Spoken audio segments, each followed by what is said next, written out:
The Badgers have lost some bodies to injury. How worried am I about one of the spots? Not as much. How worried am I about one of the other spots? Quite a bit. Let's talk about it.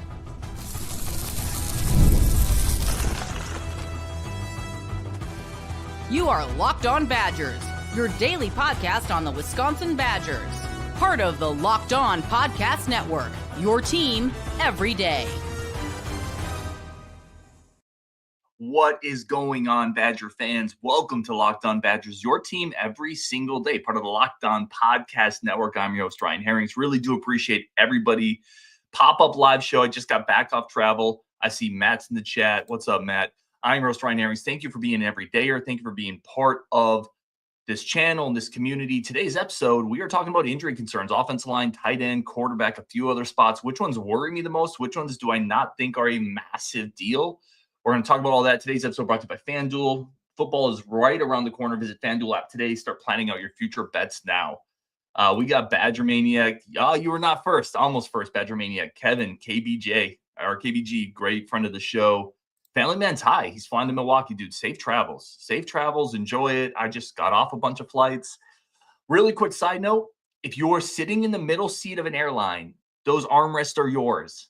If you're sitting on the window side, you can lean to the window. If you're sitting in the aisle, you can lean to the aisle. If you're sitting in the middle, or if you're not, let the middle person have those armrests, please. For the love of goodness gracious. That's all they have in life when you're sitting in the middle of an airline seat of an aisle. All right, let's talk about this. Not to get too derailed. You can tell I just came off multiple flights. And Will Hanna's here too. Never fear, Will is here. I love it. Love it. All right, let's talk injuries. So I talked a little bit about Renfro, but I've been gone for a couple days, so I pre-recorded a couple shows. We did one live with Osin, which was great on Tuesday, but a couple injuries have popped up. We got to talk about them. There's an interesting position battle. I also have some comments from past YouTube shows. If you guys have any comments you want us to talk about on the show today, throw it in the chat. We'll get to it. First one is we got to talk offensive line again. So Renfro, we know, is hurt. From people that are at practice, it sounds like he's slowly coming back into this, but it looks ginger. I doubt he's going to be there week one, and I don't think you should push it.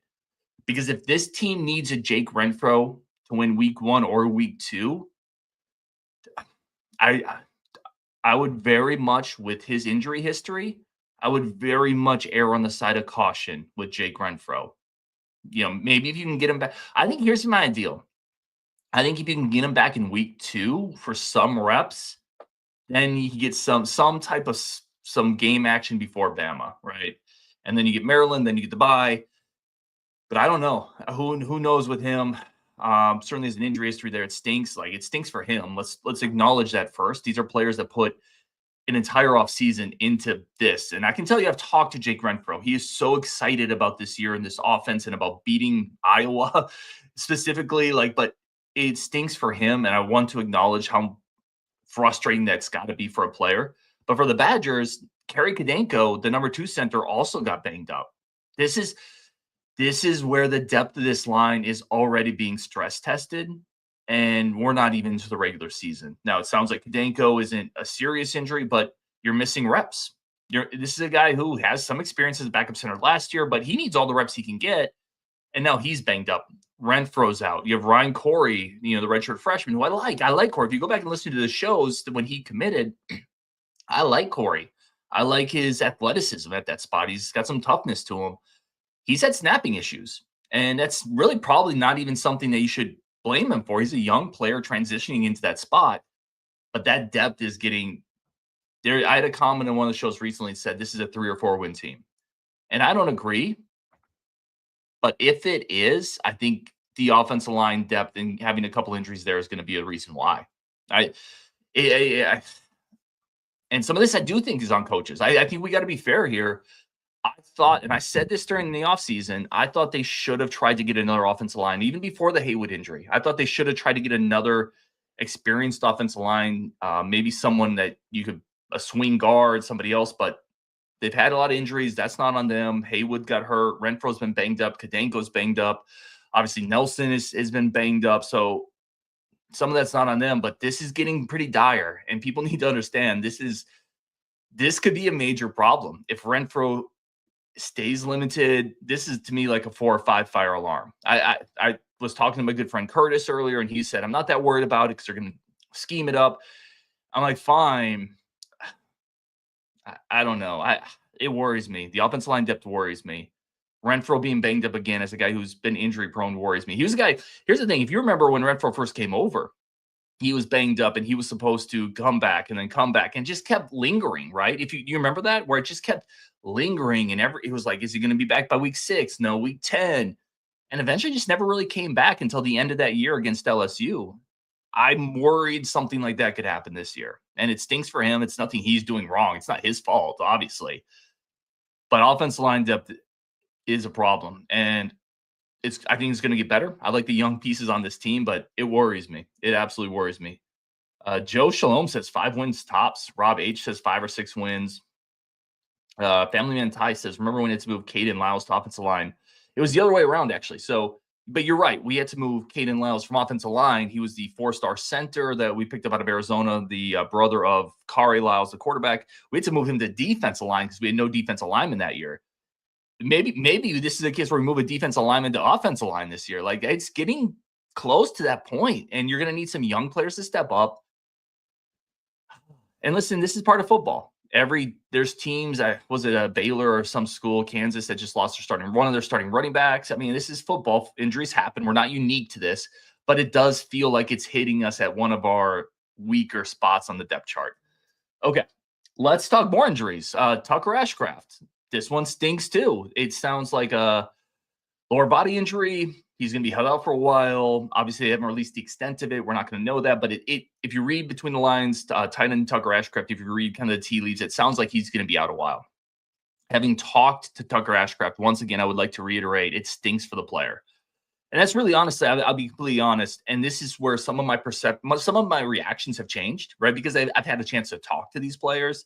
It just stinks for the player that somebody's kid, that's a 20-year-old, 21-year-old that's worked all off season, put a bunch of time in the weight room to get right before the season, a season where you only get so many opportunities at playing football, but you only get so many opportunities to play in Alabama and to play in Iowa and to play in Oregon in Outson. And maybe he'll be back for those, right? But I'm just talking injuries in general. These are like amazing opportunities that players lose out on when they get hurt. And that stinks for them. For the Badgers, this is actually a spot I feel better about. And it's nothing to do with Tucker Ashcraft. This team is better if he's there. But the emergence of Mason Lane, the kind of Swiss Army knife functionality of a Jackson Aker, I think Grant Steck can play some there. Chris Brooks actually gives you a bit of a really physical presence at the boundary receiver spot where he can block. He can come crash down and he can crack down on a defensive end. And I saw him early in one of the practices I was at. Gosh, I think he took on Christian Allegro and planted him. I'd have to go back and look at my notes, but I think the team is better equipped to deal with the loss of Tucker Ashcraft because they have more weapons at receiver, because of the emergence of Lance Mason, because you have Grant Steck, because Emmett Bork has looked really good for a younger player, and I think you could ease him a little bit in. I think Jackson Aker can do a lot of those things. Stinks for him. The team is better with him, but I do feel like the offensive line stuff is obviously, to me, far and away the biggest concern. Let's talk quarterback. Billy Edwards a little banged up. Again, something that I haven't had a chance to talk about. Doesn't sound major, but sounds like he's a knee brace on. The interesting thing here, and I think you can look at this a couple different ways. I think you can look at this, right, because Daniel Neal came in to be the 2. And Hunter Simmons has really come in and put up a bit of a battle there, the Southern Illinois transfer quarterback. Is that because Daniel Neal has played down to Hunter Simmons' level and is not quite as ready to be that 2 as we had hoped for? Or is it because Hunter Simmons has played up? I can tell you, a couple of practices I was at, I felt like Danny was missing some throws. I'm not at all the practices, and Danny started a year last year, but I think the expectation was for him to run away with that 2 spot. It's interesting that maybe hasn't happened. And I think you could look at that a couple different ways. I think Hunter Simmons has been better than they thought. I also don't know if Daniel O'Neal has fully run away with it. So when you see a guy like Billy Edwards get dinged up, you get a little worried. But again, that one sounds minor. I'm sure he's going to be your week 1. Got to be healthy. So we're going to take a break there. We'll come back. We got your comments, and then I've got 3 players that have to play well this year for the Badgers. Not necessarily the guys that I think have the highest ceiling, but these 3 guys. Put yours in the chat. Who are 3 players that have to play up at least to their floor for the Badgers this year for it to be a good season? That's coming up next. Locked On Badgers, plus your comments, your thoughts on a Thursday edition of Locked On Badgers. First, a quick second for our incredible friends of the show over at FanDuel. Listen, summer sports are in full swing. We've talked about it, but football's also coming up. And whether it's all about baseball under the lights, getting some future bets in for football. Again, I've been on the over for this Wisconsin team, but that offensive line stuff is worrying me. I'm not going to lie. FanDuel is the best way to make every sports game a little bit more exciting.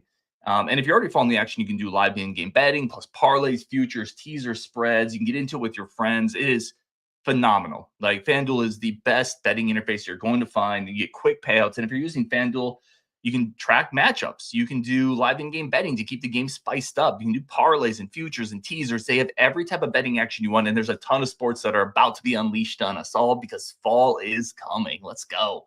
Right now, if you're new to FanDuel, new customers can bet $5 and get $150 in bonus bets if your first bet wins.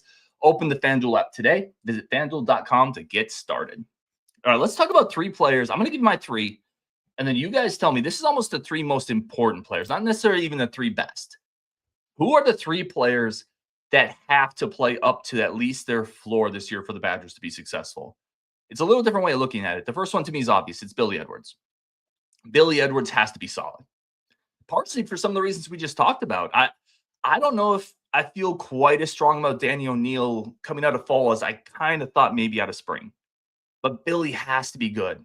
He has to be solid, which I think is the floor for him. The floor is a solid Big Ten quarterback, 230 yards a game, decent touchdown interception ratio, move the ball a little bit with your legs. He has to be solid this year. So that's my first one. I think that the quarterback's obvious, but for a team that's been bereft of quarterback production, health, and play for the last couple of years, sometimes the obvious is the obvious for a reason. And yeah, like, Billy has to play well this year. That's my first one. My second one's Riley Mahlman. And it's partially going back to what we talked about with the offensive line depth in the first part of the show. But it's also because you've already burned your backup tackle. Your backup tackle, Davis Hines, and he's going to probably step in for, again, that hasn't been officially announced, and I don't want to speculate, but it sounds like maybe that's where it's going to go. That's your swing tackle already. So you've already burned that piece of the bullpen. Mahlman's got to be good, and he's got to stay healthy, because he goes down, who's your backup tackle? Then it probably is Brunner. But Kadenko's filling in for Renfro, and Kadenko is probably your backup guard to Brunner. So I guess maybe it's Ben's there, and then you have Kadenko and Brunner. Mahlman, for all those reasons, to me, Riley Mahlman has to play up to his floor. He has to be good. And my last one's Rico. I think you can go a lot of ways with this. This is my 3 that I came up with. Doesn't make it the right 3, but Rico is your experienced rock in the secondary at the corner spot, at least. I like Emilio. I think he has a lot of ability. He's young. I like the young Kairos Gaines and Washington Scott. They're young. Deone Hill, I think, is best used in a rotational piece. I don't want him being my veteran leader on the boundary, especially with some of the offenses we're going to face. Rico needs to kind of play like he did a couple years ago. I thought last year was fine. I thought maybe it was a slight step back. So to me, it's Edwards, Mahlman, and Rico. I thought of Mason, right, because of some of the tight end depth issues. There's a few other pieces I thought of, but that's where I went. I'm curious where y'all went. I'm going to pull up the chat here. Robert, Sorensen, Edwards, Hallman, Vinny, or AB. That's a good one. Coach Mack, good to see him. Edwards, Vinny, Reiger, or Jones. Yeah, so Reiger's an interesting one. For me, I think Reiger has a ton of upside, but because we've accumulated a lot of depth on that front 7, he almost doesn't feel like the most important piece to me.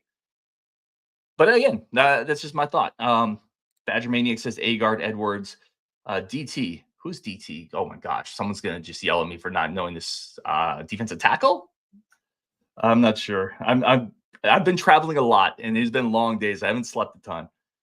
Family Man Ty, Edwards, Agard, and Dupree. Dupree's an interesting one because, again, like I think some of these players have massive upsides, and Dupree playing in the type of role that we think he can could elevate this offense. But even if he didn't play well, I think you feel good about Dylan Jones and Yak, right? That's kind of where I veered away from places where I felt like they have more depth or they have other players that can step in. But that's a good one too. Tyler Strieber, good friend of the show. Edwards, Riger, and Vinny.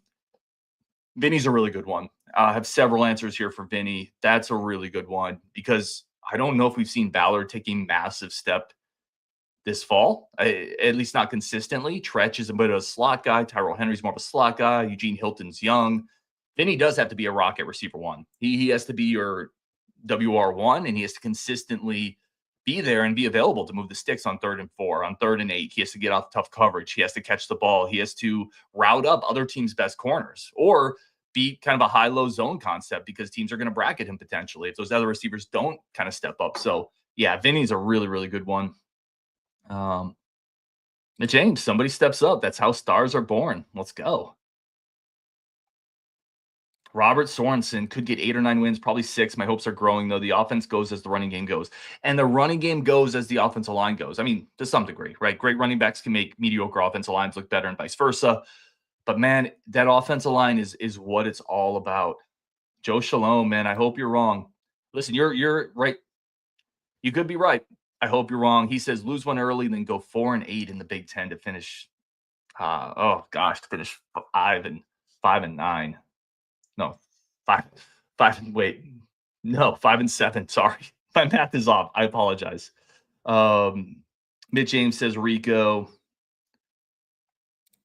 Tony said, how many wins will he have to go bowling? I usually need 6. There's exceptions that can get you there with 5, depending on like other teams and your academic progress goals, those kind of things. All right, let's get some other comments in here. If you guys have other comments, throw them in here.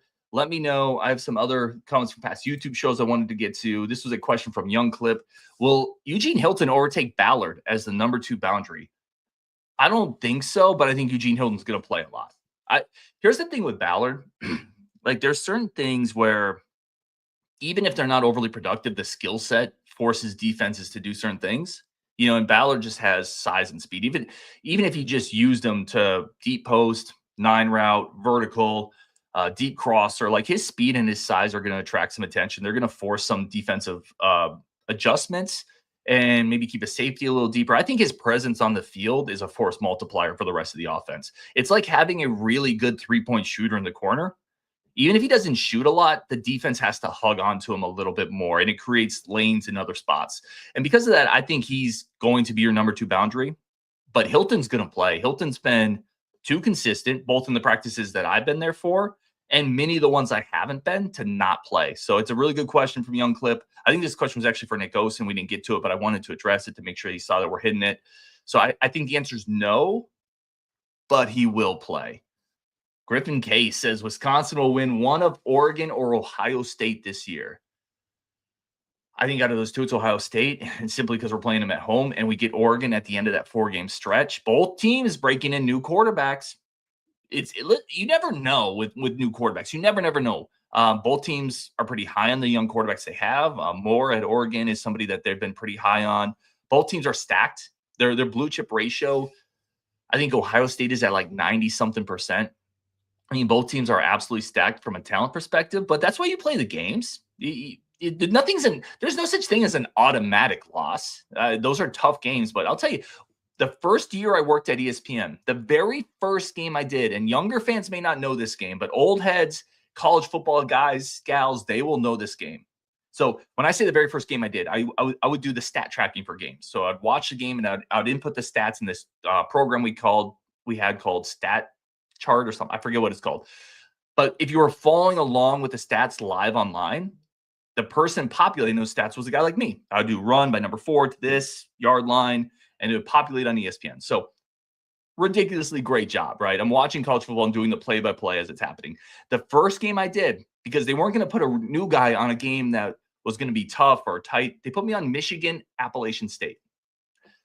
If you remember that game, App State goes into the Big House, FCS team. Michigan is ranked like 4th in the country. They have a number 1 receiver, quarterback, and running back. Now I'm blanking on literally all their names. But App State beats them. Listen, upsets happen in college football. Wisconsin can beat Ohio State. They can beat Oregon. Will they? I don't think. I think Oregon's supremely tough. So if they get one of them, Griffin, I think it's Ohio State. And gosh, that would be a great game to be at. All right, let's get some comments in here. Um, Jeffrey Dementer says Bryson Green had 480 yards 2 years ago. Will Ballard top that? That's a good question. 408. I don't think so. I don't think Ballard's going to get to more than 480. I could see like 300 to 400 for Ballard on not a ton of catches, but a couple pretty big ones. I mean, because I think Vinny's going to get 800 ish, 900 ish. Lance Mason's going to get a chunk of it. Tretch is going to get some. I think they're going to want to use Tyrell Henry. I think Hilton's going to catch passes. I think Dupree's going to catch pass. I think there's a lot of people on this offense they want to get the ball to for a guy who's nominally maybe receiver 2 or 3 to get 500 yards against good defenses. So listen, Robert Sorensen says Ballard tops that, and he could. He has the talent to do it, but I'm going to take the under on Ballard 480. I think is where I'm going to go at. All right, let's take a quick break here. Come back. We are going to take more of your comments. If you have questions, thoughts, throw them in the chat. I have more user comments off past YouTube shows we're going to get into. All that and more in today's Locked On Badgers. Really do appreciate all of y'all. Today's episode brought to you by our great friends over at Wayfair. Listen, one of the many things I'm not very good at, to be really clear here, is picking out things by myself. I need help. And that's where Wayfair comes in. Right now, as summer winds down, there's something nice about getting back into the routine you love. And Wayfair is easy, makes it easy to set yourself up for the season ahead. From bedding to linens to storage solutions, plus outside equipment, Wayfair is your number one-stop shop to refresh your house.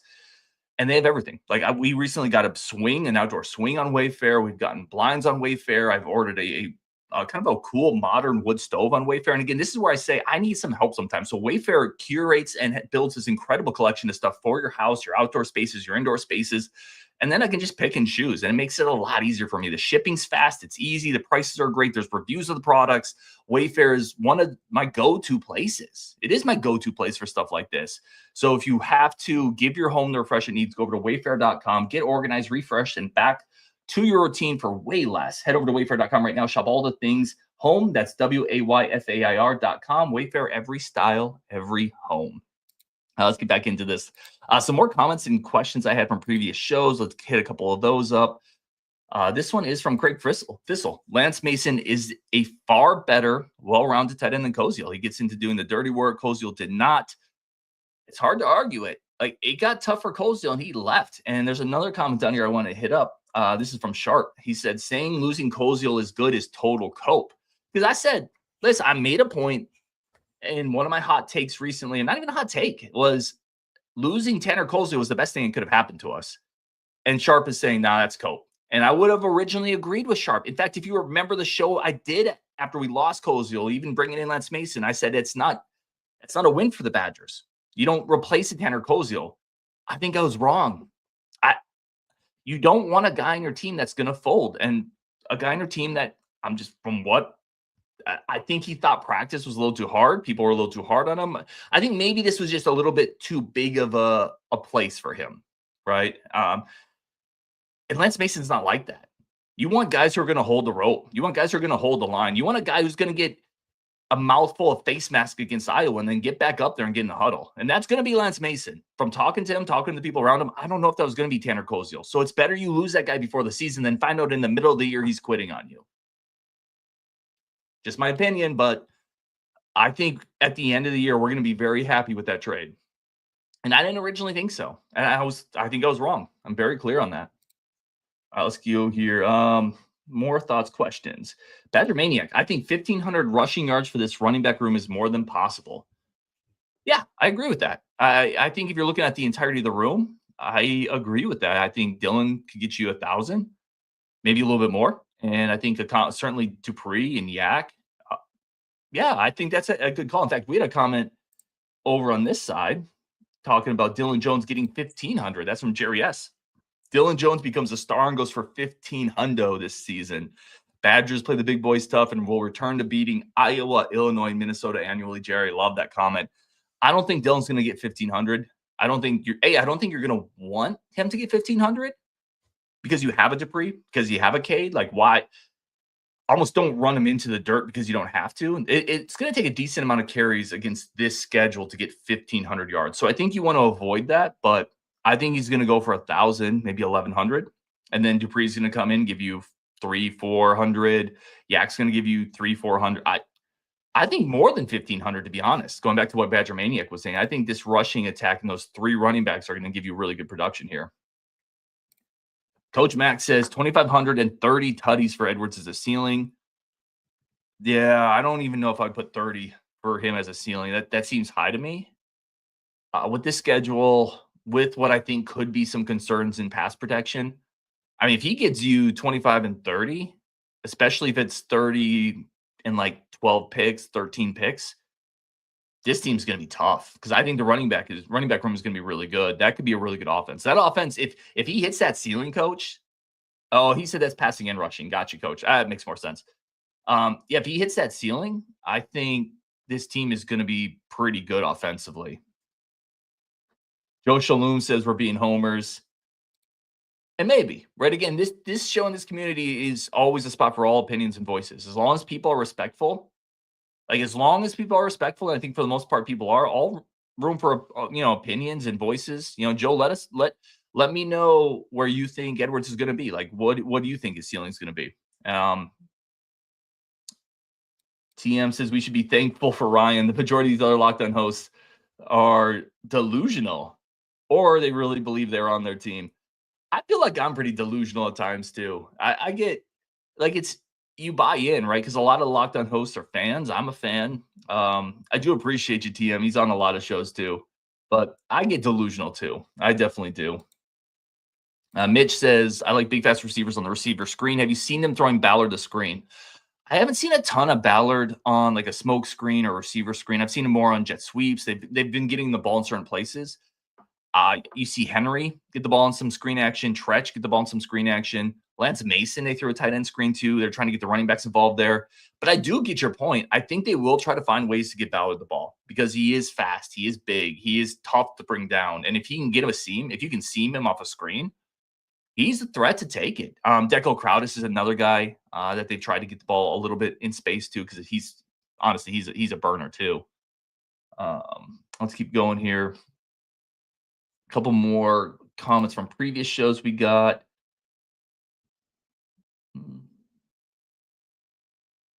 I like this one here from TS Streams. First 2 games are going to be huge. Let's get back to dominating teams we were supposed to dominate. I think this comment is 100% on. Last year, I think it's going to show up pretty quick with this team, and we got to be. The first game can't be 20-17 or 27-17. I think they have to show some proof of concept pretty quick with this team. Otherwise, fans are going to potentially tune out pretty quick. And I think even some of the faith and optimism in the locker room, if those first couple games maybe are more of a struggle than they should be, knowing what you have on the horizon, you don't get dramatically better from week 1 to week 3. You get better, but if you're struggling to put those teams away, knowing what Bama could do, I think it's incredibly important that those first couple games. And listen, we're not talking like 60-3. These are FBS teams. We're not playing Indiana's schedule, right? We actually have real teams, but they are teams we should be able to bully. There are teams we should be able to shut down the running attack, should be able to get pressure on them. We should be able to push them around at the line of scrimmage. We should be able to Wisconsin these teams, like previous Wisconsin teams. Y'all remember that, right? We used to just bully teams. We should be able to do that weeks 1 and 2. And if we don't, I'm going to be concerned. And I'll be honest with it. I think it's a really good comment there. All right. Any last comments, last thoughts? In the Navy, we call it last rounds. Military, I think they probably, in general, they call it last rounds. Do you guys have any last rounds, any thoughts, any final comments you want to throw on? Tyler Strieber says, we're going to have a Locked On meetup. Yes, we are. We're going to do Iowa. I think we'll do another basketball one. And I want to do like a volleyball or a hockey one too. We're definitely going to do some meetups where we get the community together. I'm really excited about that. Let's see. Jim Thompson, this is a good point. What will Grimes cook up during the closed practices? Yeah, like this is a point here. I think they have maybe 1 or 2 more practices that media will be able to see, and then it's closed. And during that time, maybe Renfro gets back during that time, or Katanko gets fully healthy, or they really start working on some specific stuff they didn't want to put out there.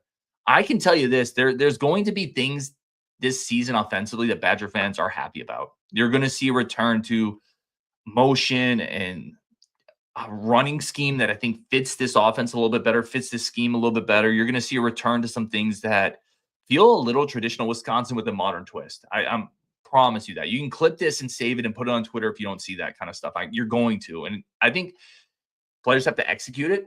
It's a really tough schedule, and players have to be healthy. But I think people are going to be excited for it. Muffy says, I'm drinking the Kool-Aid again, Ryan. Let's go. I'm well aware, and here I am way too optimistic again. That's fine. Part of being a fan is it's okay to be optimistic. That's the other thing I'll say. Like, it's okay to be optimistic or pessimistic.